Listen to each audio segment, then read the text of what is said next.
Chemistry. मैंने आपको first chapter का कुछ इंट्रोडक्शन मैंने प्रीवियस वीडियो में दिया था। मैंने इसमें कुछ आपको केमिस्ट्री क्या है, केमिस्ट्री के अंदर किस चीज़ की स्टडी करते हैं, मैटर की स्टडी करते हैं, मैटर को कैसे क्लासिफाइड किया गया था, मिक्सचर क्या, एलिमेंट्स क्या है, ये मैंने आपको प्रीवियस वीडियो बताया था। और मैंने कहा था नेक्स्ट वीडियो के अंदर इसी चैप्टर के अंदर आता था लॉज ऑफ केमिकल कॉम्बिनेशन, जो मैंने कहा था नेक्स्ट वीडियो में मैं आपको क्लियर करूँगा। तो आज हम ले रहे हैं बेटा सबसे पहले लॉज ऑफ केमिकल कॉम्बिनेशन। पहली बात, सबसे पहले हम बात करते हैं लॉज ऑफ केमिकल कॉम्बिनेशन को कितने पार्ट में डिवाइड किया गया।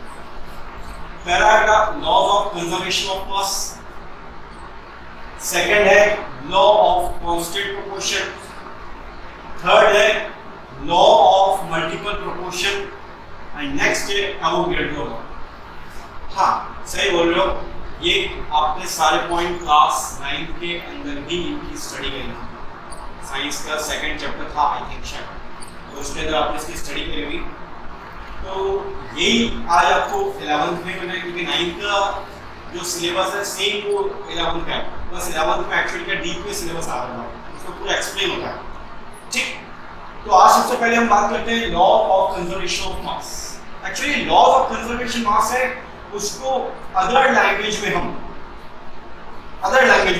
Laws of indestructibility of matter भी कहते हैं। ये थोड़ा ध्यान रखना बेटा, क्योंकि कभी अदर लैंग्वेज में कोई आपसे पूछे कि लॉज ऑफ कंजर्वेशन मास को ऑब्जेक्टिव बेस में अंडरलाइंस में कुछ भी क्वेश्चन आ जाए तो इसका अदर लैंग्वेज में कहेंगे laws of indestructibility of matter. ठीक, अब लॉ ऑफ कंजर्वेशन मास है क्या? लॉ ऑफ कंजर्वेशन मास को सबसे पहले प्रपोज किया था, सबसे पहले जो डिस्कवर किया था वो फ्रेंच केमिस्ट जिसका नाम है, आपने सुना, एंटोनी लावोइजियर। ये शॉर्ट फॉर्म में इसको लावोइजियर भी कहते हैं, जिन्होंने 1744 में इस लॉ को डिस्कवर किया था। क्लियर बेटा? नेक्स्ट, इस लॉ के अंदर क्या कहा था? आपने एक लॉ पढ़ा होगा, energy can neither be created nor destroy but one form to another form. कि एनर्जी को ना तो हम क्रिएट कर सकते हैं ना ही उसे डिस्ट्रॉय कर सकते हैं, बट उसे one form to another form में कन्वर्ट कर सकते हैं। क्लियर है? एक एग्जांपल देके बताता हूं, उससे क्लियर हो जाएगा से कैसे। फॉर एग्जांपल, जैसे मैंने ये दो हैंड है, इनको मैं रब कर रहा हूं, तो जैसे ही रब करता हूं तो जो हैंड्स है इनके बीच में यूनिवर्सल काइनेटिक एनर्जी है। आफ्टर सम टाइम पीरियड्स के बाद हमारे मेरे दोनों ये पाम्स है वो गर्म हो जाएंगे, इट मींस हीट एनर्जी में कन्वर्ट हो जाएगा। यानी कहने का मतलब क्या कि एनर्जी है उसको एक फॉर्म से अनदर फॉर्म में कन्वर्ट कर दिया, इसे हम law of conservation of energy कहते हैं। पर आज हम बात कर रहे हैं law of conservation of matter. Energy के ही अकॉर्डिंग, एनर्जी से ही रिलेटेड है, तो मैटर का भी लॉ है, लॉ ऑफ कंजर्वेशन ऑफ मास भी है। क्या ये कह रहा है? Matter can neither be created nor destroyed. जो मैटर है ना तो उसको हम क्रिएट कर सकते हैं ना उसको हम डिस्ट्रॉय कर सकते हैं, जब बट उसके फॉर्म को हम एक फॉर्म से दूसरे फॉर्म में कन्वर्ट कर सकते हैं। अब आप बोलोगे सर कैसे? उसके लिए मैं आपको कुछ एग्जांपल देता हूं बेटा, इससे आपको क्लियर हो जाएगा कि कैसे वहां law of conservation of mass follow हो रहा है। जैसे मैंने आपको बताया था, matter can neither be created nor destroyed. Matter है उसको ना तो क्रिएट कर सकते हैं ना तो उसको उत्पन्न कर सकते हैं, और ना ही उसको हम डिस्ट्रॉय कर सकते हैं, ना ही उसको हम नष्ट कर सकते हैं। इसको अदर लैंग्वेज में बताया law of indestructibility of matter कह रहे, you know, law of conservation mass को। अब मैं आपको एग्जांपल देके बताता हूं कैसे बताऊं। यू नो वेरी वेल, ये मर्क्यूरी का ऑक्साइड है, mercury, you know very well, symbol किसी को याद हो, HgO। तो मर्क्यूरी का सिंबल Hg है, ये ध्यान रखना। मर्क्यूरी ऑक्साइड बोल रहे हैं, इसलिए वहां लिखूंगा Hg। ठीक, तो मर्क्यूरी जब ऑक्सीजन के साथ रिएक्ट करता है तो मर्क्यूरिक ऑक्साइड का फॉर्मेशन होता है। यू नो वेरी वेल, दो एलिमेंट जब आपस में रिएक्ट हो रहे हैं तो एक कंपाउंड का फॉर्मेशन होता है, ये मैंने आपको प्रीवियस वीडियो में भी बताया था। तो ये आपका मर्क्यूरिक ऑक्साइड है, हमें कितना ये 100 ग्राम आपके सामने ये रखा है। इसको हमने हीट किया, हीट करने के बाद ये मर्क्यूरिक ऑक्साइड डिकम्पोज हो जाएगा। डिकम्पोज होने के बाद क्या प्रोड्यूस होगा मर्क्यूरी ऑक्साइड से? मर्क्यूरी और oxygen. You know very well, mercury का जो वेट है हमें आपको समझ गए 92.6 ग्राम, ऑक्सीजन का है 7.4 ग्राम, यदि आप दोनों को ऐड करोगे किसके इक्वल आ जाएगा? Mercuric oxide. यानी कहने का मतलब हो गया कि इसका जो सम है वो इन दोनों के सम के ऑलवेज इक्वल होगा। यानी मर्क्यूरिक ऑक्साइड का जो अमाउंट है जब उसको हीट किया तो मर्क्यूरी ऑक्साइड में वो कन्वर्ट हो गया, तो दोनों का जो मास है उसको हमने जब टोटल किया उसका सम किया तो इन दोनों का जो सम है वो इसके इक्वल है। यानी कहने का मतलब ये हो गया बेटा कि ये तो हो गया आपका रिएक्टेंट, ठीक। रिएक्टेंट को हीट किया तो वो क्या बन गया आपका प्रोडक्ट, और प्रोडक्ट का जो सम है वो ऑलवेज रिएक्टेंट के ऑलवेज क्या होगा? इक्वल होगा। तो 10th में आप बता सकते हो इस इक्वेशन के देखिए कौन सी इक्वेशन को फॉलो करनी, कौन सी रिएक्शन को फॉलो करनी। आपने 10th में रिएक्शन पढ़ी थी कॉम्बिनेशन रिएक्शन, एक डीकंपोजिशन रिएक्शन। तो ये किस टाइप की रिएक्शन होगी बेटा? डीकंपोजिशन। व्हाई? क्योंकि एक single reactant more than one product में डिवाइड हो रहा है, इसके कारण ये किस टाइप की रिएक्शन हो रही है? डीकंपोज। और डीकंपोज जो है इसको हम क्या कर रहे हैं? हीट कर रहे हैं। इसको हीट कर रहे हैं मर्क्यूरिक ऑक्साइड को। तो इसका जो सम है वो इन दोनों के सम के ऑलवेज इक्वल है। उसे ही हम क्या कहेंगे बेटा? लॉ ऑफ कंजर्वेशन ऑफ मास। इतना क्लियर? किसी को डाउट? मैं आपको इससे रिलेटेड एक एग्जांपल और देता हूं बेटा, हो सकता है किसी स्टूडेंट को क्लियर नहीं हो। तो सबसे पहले इसका एक बेस्ट एग्जांपल और बेटा कि ये आपका एक सॉल्यूशन है HNO3, जिसको अदर लैंग्वेज में हम कहेंगे बेटा सिल्वर नाइट्रेट, ठीक है ना? ये आपको जान आपने टाइम में पढ़ा था। और ये आपका सोडियम क्लोराइड एक्वस सॉल्यूशन है। इनके बीच में जब रिएक्शन हो जाएगी तो क्या प्रोवाइड हो जाएगा? सिल्वर क्लोराइड और सोडियम नाइट्रेट, ठीक।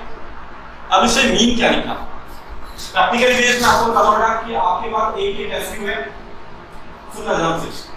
ये टेस्ट ट्यूब है, इस टेस्ट ट्यूब के अंदर आपने एक सॉल्यूशन ले लिया जिसका नाम है HNO3। एक अनदर टेस्ट ट्यूब और ले ली, इसके अंदर आपने क्या ले लिया बेटा? NaCl, सोडियम क्लोराइड, ठीक। टेस्ट ट्यूब को आप लेवल करते हो, ये टेस्ट ट्यूब A और ये टेस्ट ट्यूब B। दोनों टेस्ट ट्यूब को आपने H शेप के अकॉर्डिंग, ये H शेप के अकॉर्डिंग इसको आपने कनेक्ट कर दिया। इसके अंदर आपने ये सॉल्यूशन आ गया HNO3 और यहाँ पे टेस्ट ट्यूब कनेक्ट कर दिया, इसके अंदर आ गया सॉल्यूशन NaCl। दोनों को आपने कॉर्ड से बंद कर दिया। आफ्टर सम टाइम पीरियड्स के बाद ये कनेक्ट करने से पहले आपने इन दोनों का वेट मेजर किया, ठीक है ना? जब दोनों को आपने H शेप में ज्वाइन कर दिया तो टेस्ट ट्यूब को आपने हिलाया, ऊपर नीचे किया, तो दोनों सॉल्यूशन क्या हुआ? आपस में रिएक्ट हो गए। दोनों सॉल्यूशन रिएक्ट हो गए तो उस कंडीशन में आपको प्रोडक्ट फॉर्म में आपको क्या प्रोवाइड हुआ? AgCl NaOH3। यानी जो भी सॉल्यूशन है वो एक फॉर्म से अनदर फॉर्म में कन्वर्ट हो गया। जब भी कोई सॉल्यूशन एक फॉर्म से अनदर फॉर्म में कन्वर्ट हो रहा है, इट मींस वहां जो लॉ फॉलो होगा उस लॉ को लॉ ऑफ कंजर्वेशन ऑफ मास या अदर लैंग्वेज में लॉज ऑफ इंडिस्ट्रिब्यूटिबिलिटी ऑफ मैटर। तो ये जो एक्सपेरिमेंट है ये साइंटिस्ट है जिनका नाम है लाइमवुड। उन्होंने ये एक्सपेरिमेंट किया था कि सिल्वर नाइट्रेट और सोडियम क्लोराइड के सॉल्यूशन को जब अपन मिक्स करते हैं, रिएक्शन होगी दोनों के बीच में, तो आपको सिल्वर क्लोराइड और Na3 प्रोडक्ट आएगा। यही सॉल्यूशन का फॉर्म है, वो एक फॉर्म से दूसरे फॉर्म में कन्वर्ट हो गया। इसे law of conservation of matter, ठीक है ना? Law of conservation mass. Second आता है लॉ ऑफ कांस्टेंट प्रोपोर्शन। ये भी आपने 9th पढ़ा हुआ है। कांस्टेंट इट मींस फिक्स्ड, इसमें कोई चेंज नहीं है। और ये लॉ को प्रपोज किया था प्राउस्ट ने। पूरा नाम है जोसेफ प्राउस्ट। मैंने लिखा हुआ it was discovered by Joseph Proust. Joseph Proust ने इस लॉ को प्रपोज किया था, इसका डिस्कवर किया था। इस लॉ के अंदर क्या कहा जा रहा है?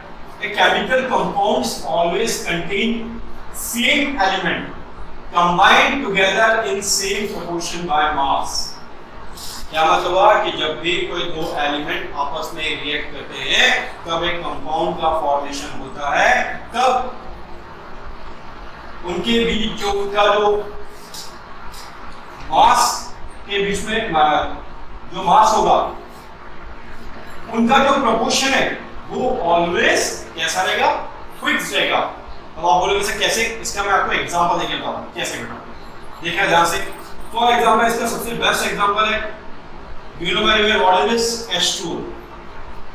यू नो ये जो H2 है ये हमें अलग अलग सोर्सेज से प्रोवाइड होता है, अलग अलग सोर्सेज से प्रोवाइड हुआ, जैसे हो गया लेक हो गया, वेल हो गया, ट्यूबवेल, ठीक, प्लस इसके अलावा पॉन्ड हो गया। इन सब से हमें क्या प्रोवाइड हो रहा है बेटा, वाटर। और वाटर के अंदर यूनिवर्स में कितने एलिमेंट दिख रहे हैं हमें बेटा, एक हाइड्रोजन और एक ऑक्सीजन। तो वाटर हमें अलग अलग सोर्सेज से प्रोवाइड हो रहा है, और टू उसके अंदर एलिमेंट है हाइड्रोजन और ऑक्सीजन। हाइड्रोजन के अंदर ये देखें कितने एटम है, 2। हाइड्रोजन के एटम 2 है और हाइड्रोजन के एटॉमिक नंबर 1 है, तो उसका मास कितना हो जाएगा, यूनिवर्स आप जानते हैं। तो हाइड्रोजन के 2 एटम है, ऑक्सीजन के एटॉमिक नंबर कितना बेटा, 1, तो मास कितना हो गया बेटा, 16। तो रेशियो क्या बन रहा है, 2:16। देखिए इसको, 2 अंदर 2, 2 8 या 16, तो रेशियो क्या हो गया बेटा, 1:8।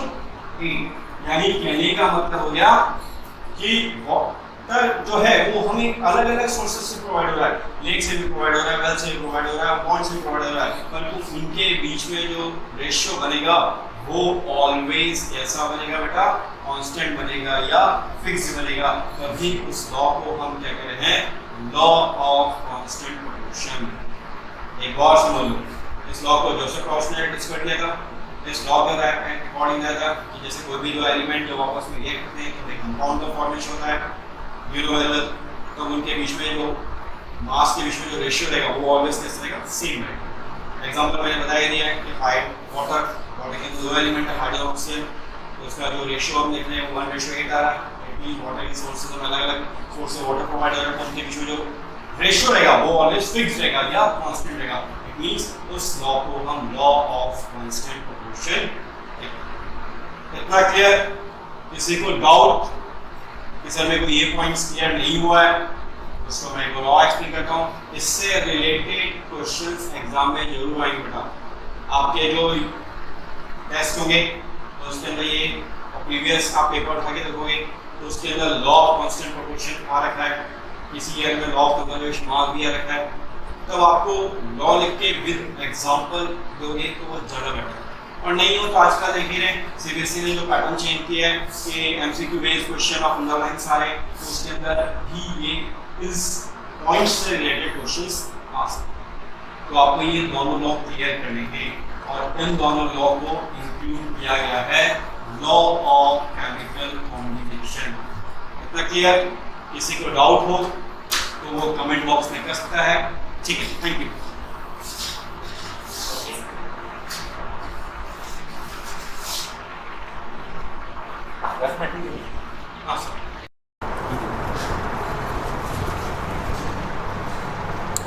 Good morning students. मैंने लॉज ऑफ केमिकल कॉम्बिनेशन में मैंने आपको लॉज ऑफ कंजर्वेशन मास और लॉ ऑफ कांस्टेंट प्रोपोर्शन बताए थे। नेक्स्ट है, अगला लॉ है बेटा laws of multiple proportion.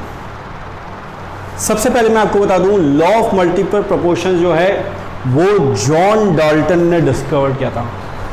You know very well Dalton कौन थे, आपको मालूम है, जिससे रिलेटेड आपने कुछ एटॉमिक स्ट्रक्चर भी पढ़ा होगा। और इन्होंने सबसे पहले डिस्कवर किया था लॉ ऑफ मल्टीप्लिकेशन को। कब किया था? 1803 में। इस लॉ के अंदर उन्होंने क्या बताया था बेटा, जो मैंने आपके सामने लिखा है, ये मैंने लॉज इसलिए लिखे हैं बेटा क्योंकि ताकि आपको इजी गोइंग लैंग्वेज मिल जाए, आपको नंबर अच्छे प्रोवाइड हों, इसके कारण में पूरा लॉ लिखा हुआ है। When two elements combine each other to form two or more than two compounds, the mass of one of the elements which combine with fixed mass of the other bear or simple whole number you know well ratio to one another। यानी कहने का मतलब क्या, जब भी दो element combined होके दो या दो से ज्यादा कोई कंपाउंड का फॉर्मेशन करते हैं तब क्या होता है बेटा, the mass of one element, किसी भी एक एलिमेंट का एक जो मास होगा विच कंबाइंड विथ फिक्स्ड मास, और जब उसके साथ फिक्स मार्क्स के साथ जब वो कंबाइंड होगा तब बनने वाले कंपाउंड के बीच एक सिंपल होल नंबर क्रिएट होगा।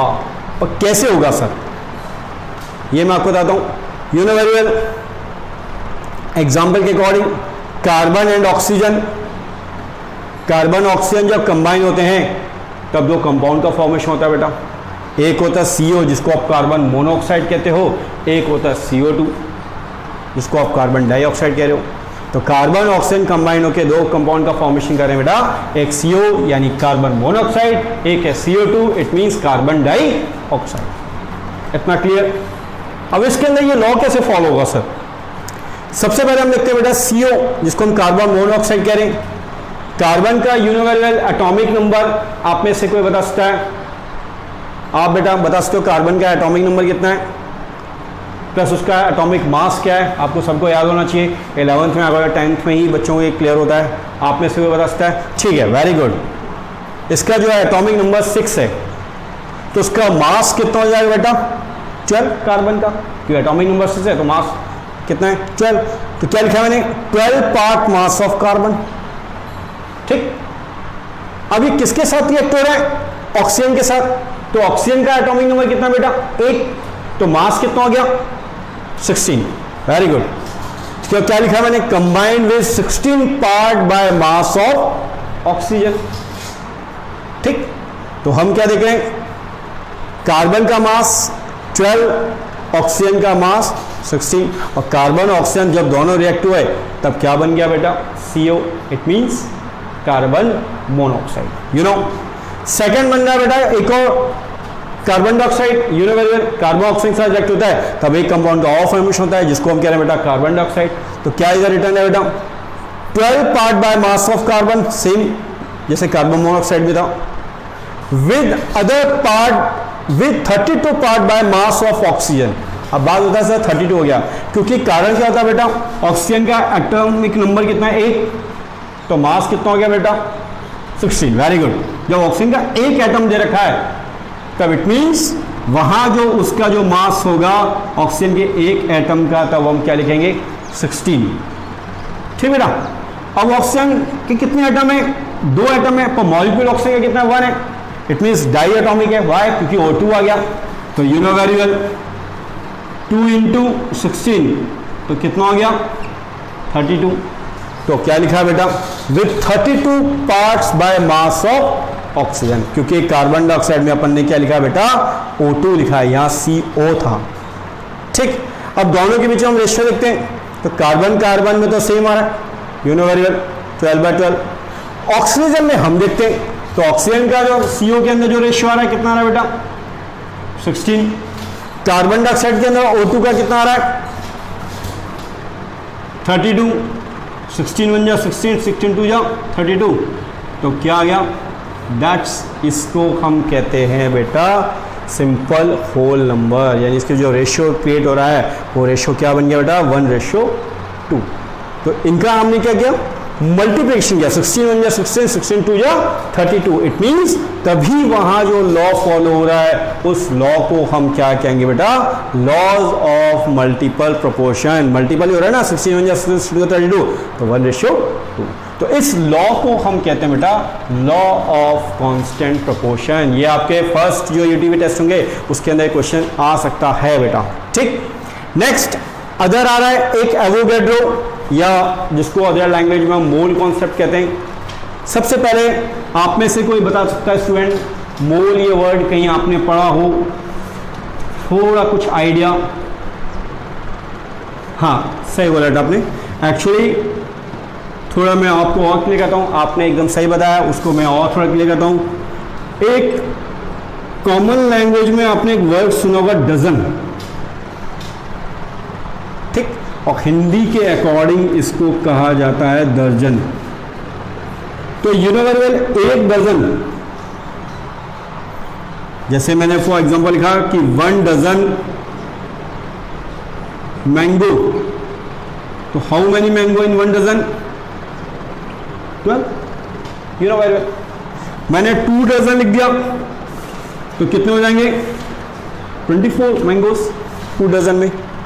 तो कहने का मतलब है डजन किस चीज को रिप्रेजेंट कर रहा है? डजन रिप्रेजेंट कर रहा है क्वांटिटी को। पर यहां पे हम किसी क्वांटिटी पर लगेगी? मैंगो की क्वांटिटी, मैंगो की क्वांटिटी पर लगेगी। मैंने बोला 1 डजन मैंगो तो आपने बोल दिया 12, मैंने बोल दिया 2 डजन मैंगो तो आपने बोल दिया 24। तो मैंगो की क्वांटिटी पता लग रही है। ठीक ठीक इसी प्रकार केमिस्ट्री के अंदर भी डजन को हम क्या रिप्रेजेंट कर सकते हैं?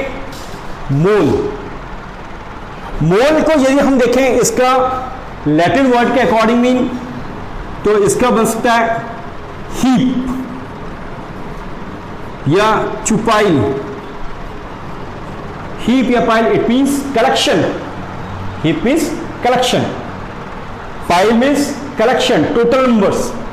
अब बात होती है सर कलेक्शन टोटल नंबर किसकी? कोई भी एलिमेंट्री स्पीशीज है, जैसे मैंने बात करा एटम, मॉलिक्यूल्स, आयन, तो टोटल नंबर ऑफ एटम कितने, टोटल नंबर ऑफ मॉलिक्यूल्स कितने, टोटल नंबर ऑफ आयन्स कितने हैं, इट मींस क्वांटिटी पता लग रही है। और जहां क्वांटिटी पता लग रही है तब केमिस्ट्री के अकॉर्डिंग वहां हम कौन सा वर्ड यूज करेंगे? मोल। जैसे मैंगो के लिए हम डजन वर्ड यूज कर रहे थे, इसी प्रकार एलिमेंट्री स्पीशीज को, जो मैंने डिफाइन में लिखा भी है, एलिमेंट्री पार्टिकल स्पीशीज को रिप्रेजेंट करने के लिए वहां हम किस वर्ड का यूज करेंगे? Mole. You know very well. और मोल के बारे में आपको इसी चैप्टर के आगे जब मोल फ्रैक्शन और ये आएगा तब उसमें और क्लियर हो जाएगा, 12th में क्लियर हो जाएगा। अभी इतना क्लियर हुआ। तो कहने का मतलब क्या, किसी भी एलिमेंट्री पार्टिकल या एलिमेंट्री स्पीशीज को रिप्रेजेंट करने के लिए, उसकी क्वांटिटी को रिप्रेजेंट करने के लिए जो वर्ड प्रपोज हुआ दैट्स उसको मोल कहा जाता है। मैंने इधर डिफाइन भी लिखी है, इसको मैं रीड आउट करता हूं। The element of the substance that contain many elementary particles. Many elementary particles का मतलब ये हो गया बेटा, चाहे उसमें एटम हो गया, चाहे उसमें मॉलिक्यूल होगा, चाहे आयंस हो गए। The number of atoms in 12 gram of carbon 12 isotope. और ये जो आ रहा है डिफाइन, ये किस चीज को रिप्रेजेंट करती है? मोल को। पहली बात, मोल के अंदर एक वर्ड नंबर यूज किया जाता है बेटा, जिसको हम कहते हैं एवोगैड्रो नंबर। ठीक, ये भी आप लोगों ने 9th में पढ़ रखा है। जितने भी अपन 11th में पॉइंट्स पढ़ रहे हैं वो आप लोगों ने छोटी क्लासों में पढ़ रखे बेटा, 8th 9th में। ठीक, आपने 9th में पढ़ा था, 9th के अंदर से रिलेटेड आपने एक वर्ड यूज किया था जिसको हम कह रहे हैं एवोगैड्रो नंबर। तो एवोगैड्रो नंबर इट मीन जिसका वैल्यू क्या होती है? 1 एवोगैड्रो की 6.022 इंटू 10 की पावर 23 यूनिट्स। ठीक, और एवोगैड्रो जो नंबर है उसको हम कैसे रिप्रेजेंट करेंगे बेटा? जस्ट लाइक ऐसे। ठीक, इतना क्लियर? तो ध्यान रखना, एवोगैड्रो नंबर 6.022 इंटू 10 की पावर 23। ये भी फंडामेंटल्स में आ सकता है, कहीं एमसीक्यू वर्ड में आ सकता है, आपको कॉम्पिटिटिव एग्जाम फाइट करोगे नीट या जेई तो उसके अंदर ये क्वेश्चन ऐसे आ सकता है, ये है ना। तो 1 मोल इट मींस उसकी वैल्यू क्या हो जाएगी? 6.022 इंटू 10 की पावर 23 यूनिट्स। ठीक, अब 1 मोल ऑक्सीजन का एटम हमें फाइंड करना होगा, तब हम कैसे करेंगे बेटा? उसको कैसे रिप्रेजेंट करेंगे मोल के अकॉर्डिंग? 1 मोल ऑक्सीजन एटम 6.022 इंटू 10 की पावर 23 एटम्स। ऑक्सीजन का एक एटम्स की यदि हम बात कर रहे हैं, पर ऑक्सीजन की हम मॉलिक्यूल की बात करेंगे तब उसको कैसे मोल में रिप्रेजेंट करेंगे बेटा? 1 mole of oxygen molecule, you know, तो क्या बन जाएगा बेटा? 6.022 इंटू 10 की पावर 23 मॉलिक्यूल बन जाएंगे। आयंस होंगे तो आयंस बन जाएंगे।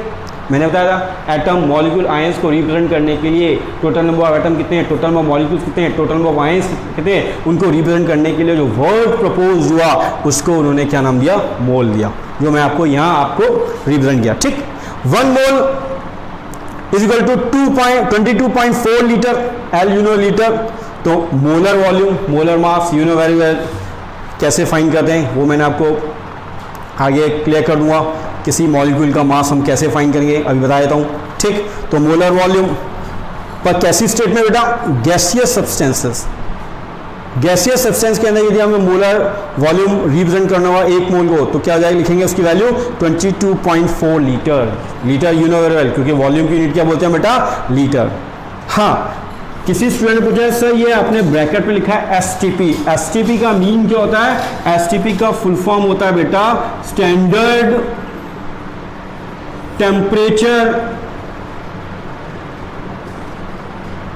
प्रेशर। ठीक बेटा, और एक होता है NTP, normal temperature pressure.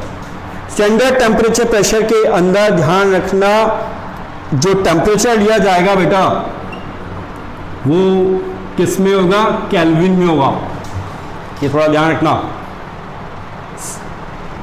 Standard का मीन क्या होता है, कुछ कंडीशन होती है। स्टैंडर्ड का मतलब होता है कि जिसके अंदर टेम्परेचर जो है, यदि सेल्सियस में 25 है तो केल्विन में कितना हो जाएगा, प्लस करके बताओ, 273 प्लस 25 तो कितना हो गया, 298 केल्विन। तो उसमें 273 आपने ऐड किया है, ठीक है ना। तो स्टैंडर्ड टेम्परेचर जिसके अंदर कुछ गिवन कंडीशंस होती हैं वो स्टैंडर्ड कहलाती है, और जिसके अंदर गिवन कंडीशन नहीं होंगी इट मीन्स वो एनटीपी को रिप्रेजेंट करेगा या नॉर्मल टेम्परेचर प्रेशर को रिप्रेजेंट करेगा।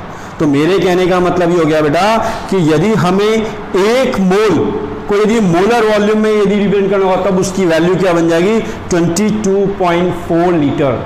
अब ये जो 22.4 लीटर है ये कैसी है, फॉर गैसियस सब्सटेंसेस।